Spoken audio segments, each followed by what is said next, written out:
It's time now for your weekly fishing reports and real-time outdoor news. This is the Southwest Outdoors Report. Hi everyone, I am so excited to have you along on this week's episode because we are just over halfway through our 2013 season on the SOR, and that means it's time for our annual mid-season half-year in review episode. In the next half hour, we'll be taking a look back at some of the best fish, some of the best catches, and some of the best fishing locations where we visited in the first half of the year. And in the process, we'll be giving you some great ideas on places where you might plan an upcoming fishing trip.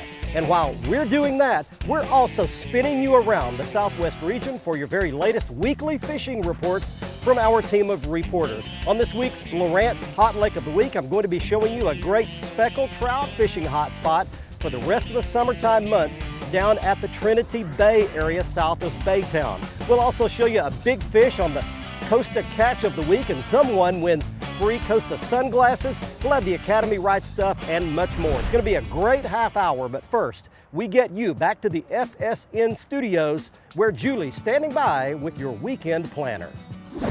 Hello everybody. The Salooner tables are predicting good fishing for your trip to the lake this weekend, with the best game fish activity taking place in the cooler part of the day. Peak activity on Saturday will start at 6:30 a.m. and the best conditions for Sunday should begin at 7:15 in the morning. Look for the sun to rise at 6:48 and set at 8:16. And evenings will feature a crescent moon 32% visible. Stay with us, we're coming right back with fishing updates from all of our experts. And I'll be back with Mike Iaconelli on the Whataburger Ask the Pro to talk about crankbait fishing. Well, we've got the Nitro Z8 in the water, and one of the reasons we're able to catch so many fish on this show is because of great technology and equipment like our Nitro Z8. We started the season with a visit up to Lake Ray Roberts in search of spawning largemouth bass, and we caught a big female right off the bat. That's what happens when you go along here and throw that lipless rattling crankbait in the springtime. Then it was followed by a trip to Lake Texoma for some smallmouth fishing. We caught a few of those as well. Take a look at a couple of quick shots of those fish, and then we'll be back for much more on the SOR. That's a beautiful smallmouth bass for you right there. About a 2.5 to 3 pound specimen right there. Texoma is loaded with them. Back you go. The Southwest Outdoors Report is brought to you by Mercury, the official outboard of the Southwest Outdoors Report for 10 years running. By Excite, start positive, stay positive. By Lose Reels and Rods, feel the difference. And by Onyx Personal Flotation Devices and Rainwear, keeping you safe on the water.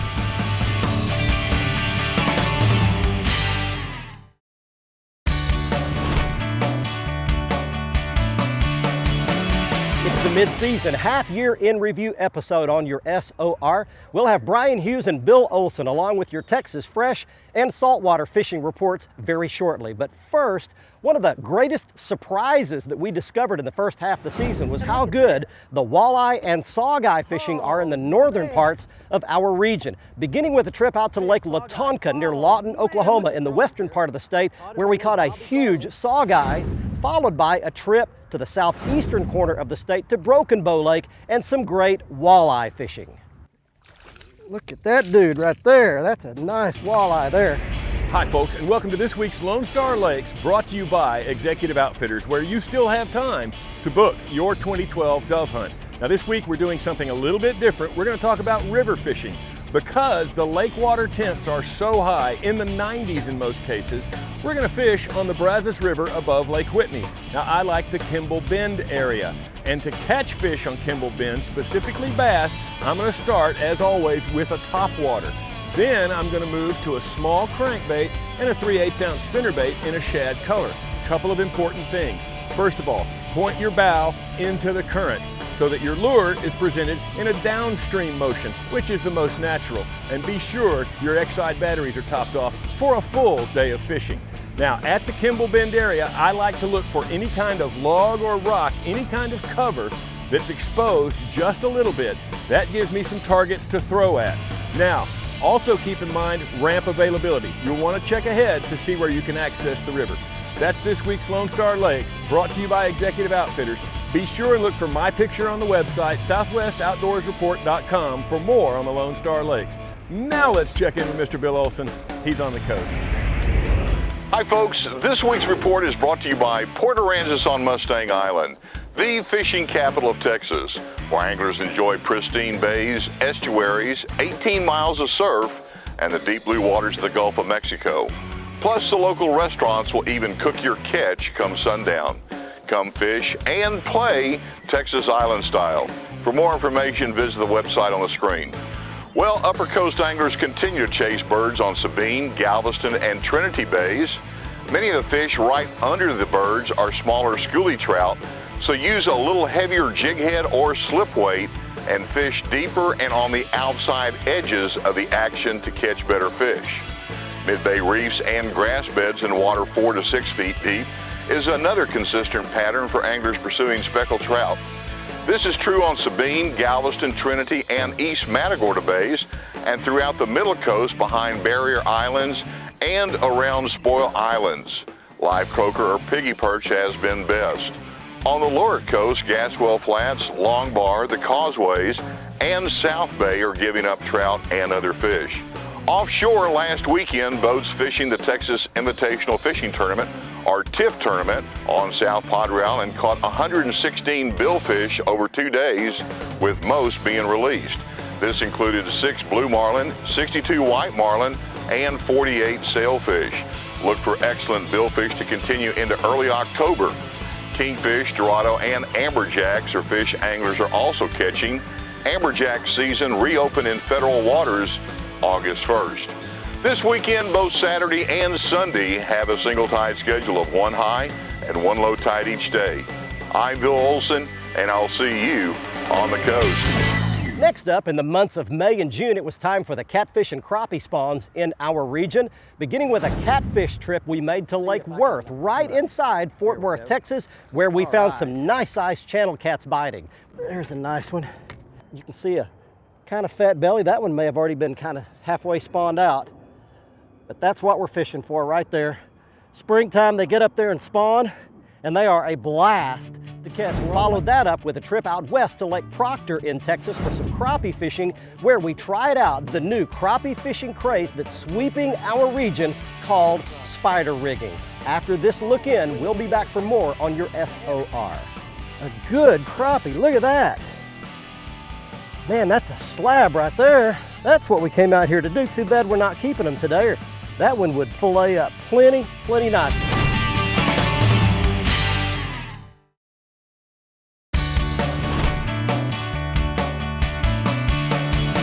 Hey, welcome back everybody to your mid-season half-year in review episode on the SOR.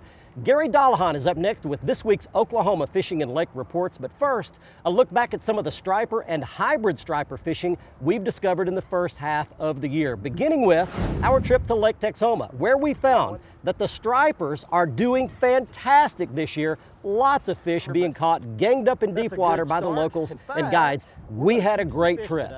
The deal is, you can keep 10 per person per day, only 2 of which can be over 20 inches long, and that one's gonna push maybe being over 20, but it's our first one of the day, so into the live well he goes. Following that, we went out east near Tyler, Texas to Lake Palestine, where we discovered one of the best kept secrets for big hybrid stripers anywhere in our region. Take a look.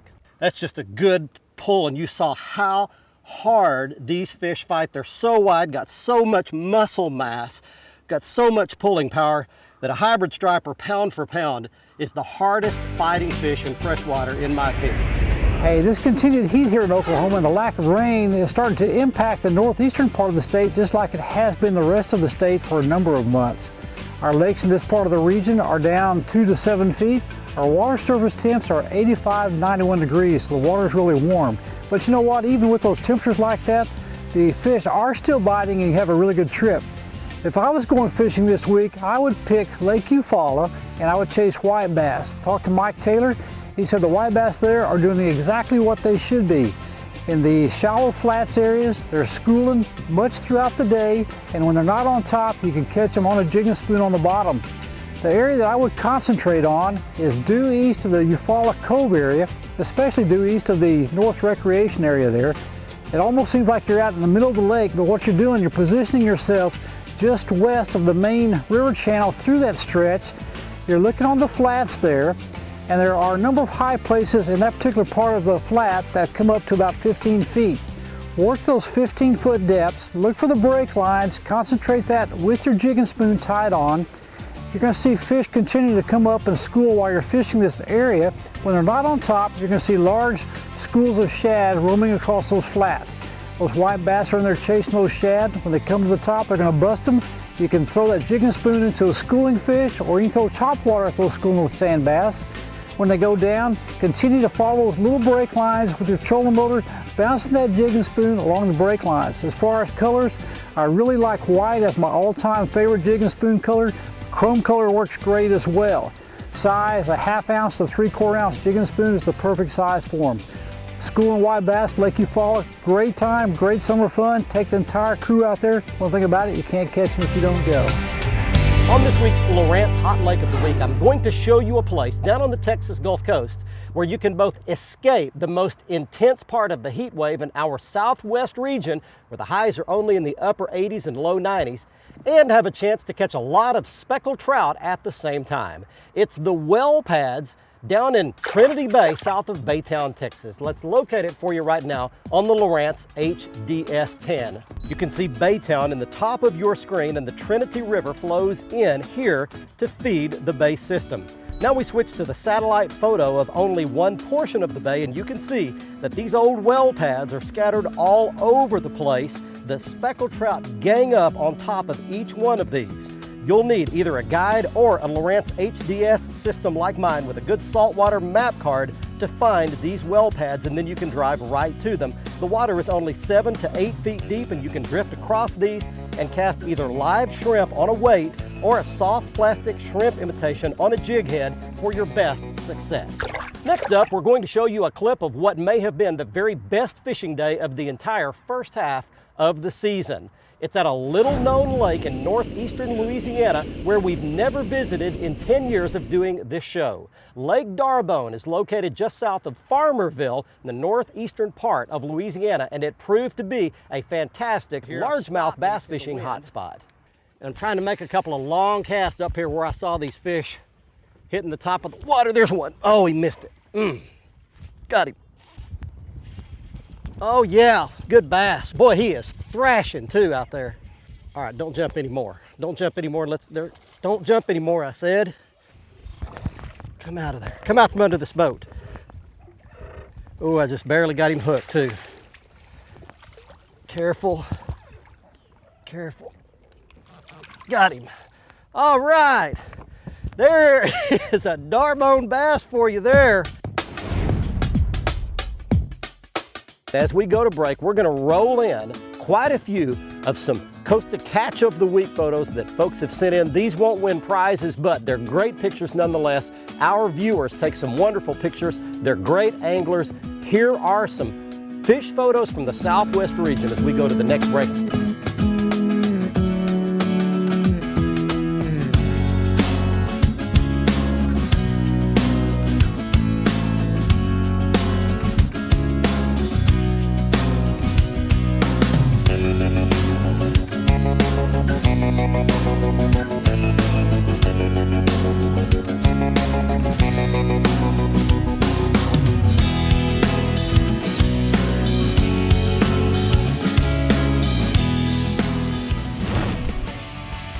Southwest Outdoors Report is brought to you by Nitro Performance Bass Boats. Fish your best in a Nitro.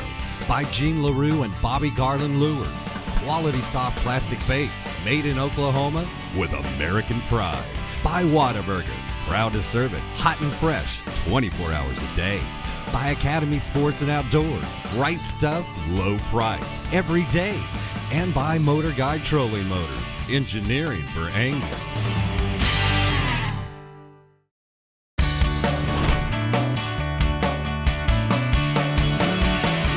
The mid-season half-year in review episode on your SOR rolls on with Cajun Phil and Kevin up next from the state of Louisiana with your weekly fishing report from there. But first, a look at our long journey down to Lake Amistad on the Texas-Mexico border. The lake has experienced a very difficult time over the last 4 or 5 years for largemouth bass, but it's definitely on the rebound as a lot of 3 to 6 pound bass proved on this show. Fishing deeper water, headed into the post-spawn in the summertime months. It's going to be mostly soft plastics here, so get your worm rod ready. Got my Lou's Tournament SL big 7-foot flipping stick right there. You got to have some backbone when you're going to be fishing for some brutes like that one. Let's let him go back. Hi friends, Cajun Phil here with your Fox Louisiana Fishing Report. Well, I tell you what, it started raining outside, brought me inside for the report today. But I tell you what, I just talked to Joe Jocelyn. He's up at Toledo Bend. Joe's been guiding there for years and years. He said right now, Cajun, they're catching good fish in 18 to 20 foot of water. They're Carolina rigging a big old plastic lizard, throwing about 2 to 3 foot of leader. Doing really good on Toledo Bend right now. Other places that's really good bass fishing, we also talked to some folks down around the Chaffly Basin that said even though the water was high, had a little off color to it, they catch them on spinnerbaits and small crankbaits. As far as the speckled trout redfish go, I called Captain Bill down around Houma, Louisiana. He's doing good on redfish. What he's using is crab. He said, Cajun, what I do, I break the crab open, break them in half, then break them in a quarter, put a little quarter on the hook with a big old bell weight, throws it out there in the current. Bam, he's catching big redfish and some nice drum. Speaking of reds and drum, also Captain Donovan down in Lafitte, he's doing good on big redfish and also monster drum, 30, 40, 50 pound drum. So it's a lot of fun to catch. They don't keep none of the big old fish, but they let them go. But it is fun. If you want to do that, give old Cajun Phil a call. I'll put you in touch with him. Cooper Lake in northeast Texas, north of Sulphur Springs, has become my all-time favorite hybrid striper fishing lake in our region. Why? Because every time we've been there, we've caught nice-sized hybrid stripers. And this trip in the early summer proved to be no exception. Not a huge one, but just a good solid pull. And you saw how hard that thing fought. We're going to put it back. Before we head to this next commercial break, let me mention that during this month, we're giving away a free fishing trip down on the Gulf Coast for speckled trout and redfish with our insider reporter for the Texas Gulf Coast, Bill Olson. So all you need to do is go to our Facebook page, facebook.com/Southwest Outdoors Report. Click the like button. That's the first thing you'll have to do. And once you do that, click the sweepstakes button, fill out the form, enter it, and you could be going fishing down in saltwater with Bill Olson, our expert and our resident captain down on the coast. We'll be right back.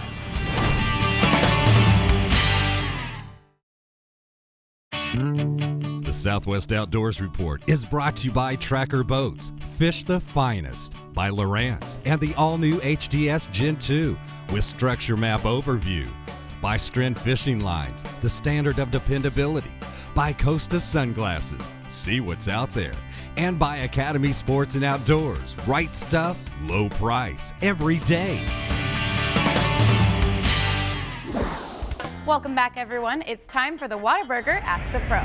Our question this week is from Mike in Garland, Texas, who asks, when throwing a deep diving crankbait, what speed reel is the best to use? For the answer, we traveled to this year's Bassmaster Classic to check with former champion Mike Iaconelli.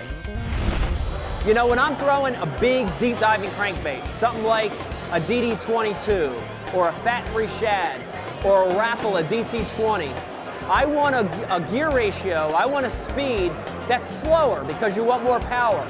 So get rid of the fast ratios, get rid of the 7-to-1s, go with a reel that has a slower retrieve ratio, something like 4-8-to-1, 5-to-1, or 6-to-4. If I had to pick one, get a low profile Abu Garcia 5-to-1 reel, and it's the perfect bait caster to throw deep diving crankbaits. Thanks, Mike. If you have a question for one of the pros, just visit our website at southwestoutdoorsreport.com, click on the Ask the Pro link, and send us your information. Have a great weekend, everyone. Now back to Barry for the Costa Catch of the Week. Congratulations to this week's winner in the Costa Catch of the Week contest. She is Shazana Merchant of Irving, Texas, proudly showing off her 11.5 pound largemouth bass she caught out of Lake Bonham in northeast Texas. If you would like to enter the contest, all you have to do is go to our website at southwestoutdoorsreport.com. On the right-hand side of the frame is the Costa Catch area. Click in that. You'll need to become a member of our fan club. It is free, and once you do that, you can send us your entry. You might win a free pair of Costa sunglasses like the Galveston frames. They're brand new. They're the ones I've been wearing on this week's show. You can see them and all the other Costa frame and lens styles at their website at costadelmar.com. On the Academy Sports and Outdoors Right Stuff feature, I mentioned at the beginning of today's episode how critical the technology that we have aboard our boats is. And the Lowrance HDS system is the top of the line sonar, GPS, and fish finding systems that incorporate the structure scan technology that lets us see in 3D-like detail what's below and to the left and right of our boat at all times. You can use the Sirius satellite weather module to see the radar and much more, including the high-resolution screen that shows you all the contour lines on the GPS mapping systems. And then on our Bass Tracker aluminum boat, we use the Lowrance Mark and Elite 4 and 5 units. Most of the technology incorporated into the high-end units at a much more affordable price, and you can find and catch the fish just like we do on our show. Hey, thanks for joining us this week. It's been a blast looking back at the first half of the year. Looking forward to a great second half. Be sure and catch our show next Thursday night back in its normal time slot, 10:30 Thursday night, 8 o'clock on Saturday morning. Catch the latest episode on the front page of the website. All the past episodes 24/7 on our YouTube channel. Link to that from the front page of the website. And catch up on all the latest news on our Facebook page at facebook.com/Southwest Outdoors Report. See you next week. Until then, I'm Barry Stokes. Be safe, have fun. Bye-bye, y'all.